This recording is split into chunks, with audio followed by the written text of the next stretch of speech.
Canada ஒன்டாரியோவில் இடம்பெற்ற கோர விபத்தில் உயிரிழந்தவர்கள் விசிட் விசாவில் சென்ற தமிழர்கள் என்று அடையாளம் காணப்பட்டுள்ளனர். கடந்த வாரம் நெடுஞ்சாலை 401 ஏற்பட்ட விபத்தில் 4 பேர் உயிரிழந்திருந்தனர். அவர்களில் 3 தமிழர்கள் என்று உறுதி செய்யப்பட்டுள்ளது. இவர்கள் இந்தியாவைச் சேர்ந்த தமிழர்கள் என்று டொரண்டோவில் உள்ள இந்திய துணை தூதரகம் உறுதி செய்துள்ளது. 60 வயதான மணிவண்ணன், 55 வயதான மகாலட்சுமி என இவர்களில் 2 அடையாளம் காணப்பட்டுள்ளனர்.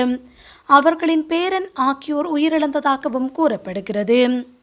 கடந்த 29ஆம் தேதி சந்தேக நபர் ஒருவரை போலீசார் கலைத்துச் சென்ற நிலையில் தவறான பாதையில் பயணித்த வாகனத்தில் மோதுண்டமையினால் விபத்து ஏற்பட்டிருந்தது.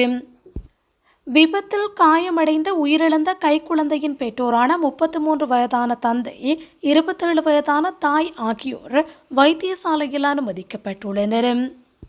குழந்தையின் தாய் ஆபத்தான நிலையில் உள்ளதாகவும் தெரிவிக்கப்படுகிறது. இவர்கள் அஜாக்ஸ் பகுதியில் வசித்து வருகின்றனர். விபத்தில் பலியான மணிவண்ணன், மகாலட்சுமி தம்பதியினர் அண்மையில் இந்தியாவிலிருந்து விசிட் விசாவில் கனடா வந்துள்ளதாகவும் அதிகாரிகள் தெரிவித்துள்ளனர். இவர்களின் வாகனத்துடன் மோதிய காகோ வாகனத்தில் 2 பேர் பயணித்தனர். அந்த வாகனத்தின் 21 வயது சாரதி சம்பவ இடத்தில் உயிரிழந்திருந்தார். 38 வயதான ஆண் பயணி ஒருவர் கடுமையான காயங்களுக்கு உள்ளாகி சிகிச்சைக்காக மருத்துவமனைக்கு கொண்டு செல்லப்பட்டார். சந்தேக நபர் வாகனம் ஒன்றில் தப்பிச் சென்றதுடன் வீதியில் முரட்டுத்தனமாக போலீஸ் வாகனத்தை செலுத்தியதாக போலீசார் தெரிவித்துள்ளனர். எனினும் சந்தேக நபரை துரத்திச் சென்ற போலீசாருக்கு எதிராக கடும் விமர்சனங்கள் எழுந்துள்ளன.